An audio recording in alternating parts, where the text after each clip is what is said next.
Nestled within the tranquil farmlands and small, close-knit communities of rural Ohio, one might imagine a life of idyllic simplicity. For generations, these towns have represented a cornerstone of American values, hard work, community, and the sanctity of family. Yet, beneath this veneer of peace, a sinister darkness can sometimes fester, concealed from plain sight. The very privacy that offers comfort can also become a shroud for unspeakable acts, turning homes into prisons and families into perpetrators.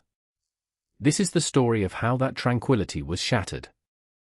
The Siders family, like many others in their Ohio community, appeared unremarkable on the surface.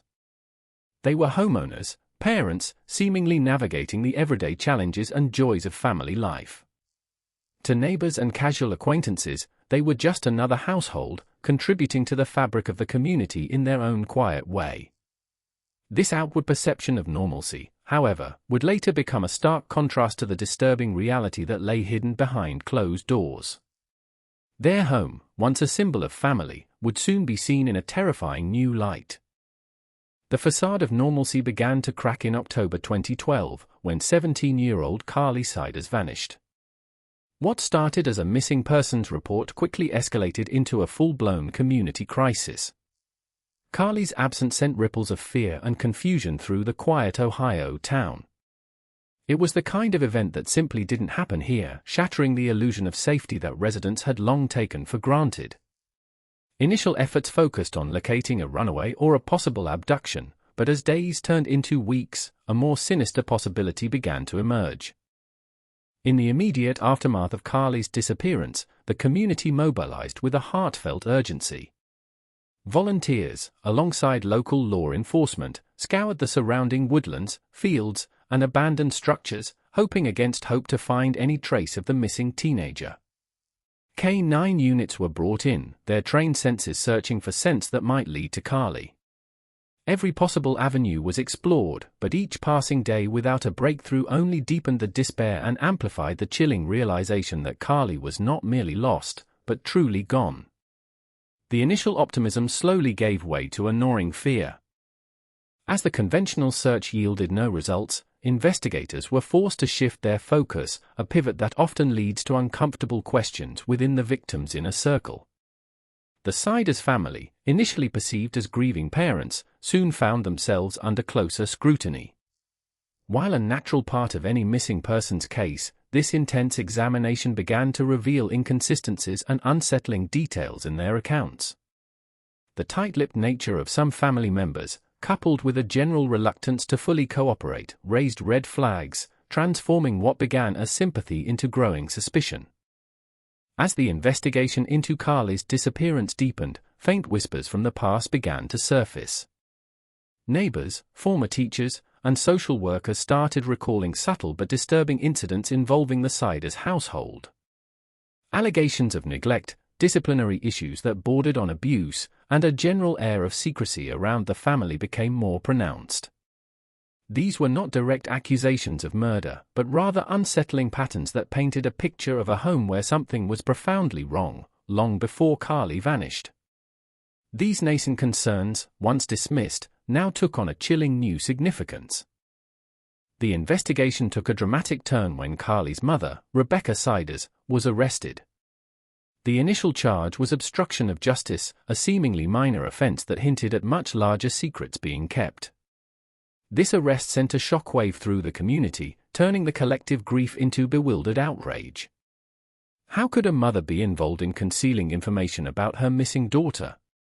It was an unthinkable betrayal of trust, signaling that the truth behind Carly's disappearance was far more complex and devastating than anyone had initially dared to imagine, firmly placing the family at the center of the tragedy. Behind the closed doors of an interrogation room, the facade Rebecca Siders had meticulously built began to crumble. Faced with mounting evidence and relentless questioning, her initial denials gave way to a convoluted story, filled with inconsistencies and half-truths. Each lie uncovered, each detail omitted, pushed investigators closer to the horrifying reality of what had transpired. The pressure was immense, slowly chipping away at her resolve, forcing her to confront the grim sequence of events that led to Carly's disappearance and, ultimately, her tragic death. The truth was slowly but surely being dragged into the light. Rebecca's fractured confession eventually led investigators to a desolate, remote location. There, hidden beneath brush and debris, they made the heartbreaking discovery: the remains of Carly Siders. The confirmation of her death plunged the community into a profound state of grief and shock. The hope, however faint, that Carly might still be alive was extinguished. The crime scene revealed a brutal truth: Carly had suffered a violent end, confirming the worst fears of investigators and devastating a community that had desperately hoped for a different outcome. This was no longer just a missing persons case, it was a murder investigation. The subsequent autopsy and forensic analysis unveiled the horrifying details of Carly Siders' death. It was determined that she had died from blunt force trauma to the head and neck, followed by asphyxiation. The brutality of the act was staggering, painting a picture of deliberate and prolonged violence. These findings were devastating, revealing that Carly had not died quickly or painlessly, but had suffered immensely. The medical examiner's report confirmed the premeditated nature of the crime, providing crucial evidence that would later be presented in court against her perpetrators. Under the weight of the evidence and the grim discovery, Rebecca Siders eventually offered a full confession. In a chilling admission, she detailed her involvement in the murder of her own daughter, describing the premeditated nature of the act. Her confession wasn't just an admission of guilt, but a window into the disturbing dynamics within the Siders' home. She claimed Carly was unruly and that her actions were a result of desperation and anger. This confession, however, also implicated others, revealing that the horror was not a solitary act, but a family secret involving multiple perpetrators. Rebecca's confession illuminated the full extent of the Siders family's depravity, extending beyond herself to include Carly's father, William Siders. According to Rebecca, William had actively participated in the murder, holding Carly down while Rebecca strangled her. He was also instrumental in concealing the body, turning a marital home into a scene of unspeakable horror and a father into a killer. The revelation of his involvement exposed a terrifying conspiracy within the family, where both parents colluded in the brutal murder of their own child, a shocking testament to the depths of human cruelty. With both Rebecca and William Siders facing charges, the case moved to trial, drawing intense local and national media attention. The courthouse became a focal point for a community grappling with unimaginable grief and betrayal.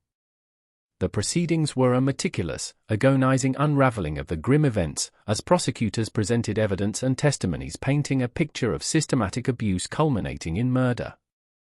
Each day brought forth new, disturbing details, forcing the community to confront the horrifying reality that had been hidden in plain sight within a seemingly normal family home.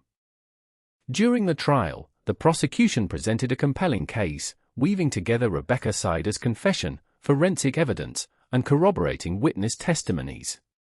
The court heard accounts of Carly's troubled home life, the escalating tension, and the final, fatal confrontation. Detailed descriptions of the crime scene and medical findings left no doubt about the brutality of Carly's death. Each piece of evidence served to dismantle the Siders' facade, revealing not just a murder, but a pattern of control and violence that had festered unseen for years, leaving the jury with a harrowing truth to confront. After weeks of harrowing testimony, the jury delivered its verdict. Both Rebecca and William Siders were found guilty of their roles in Carly's murder.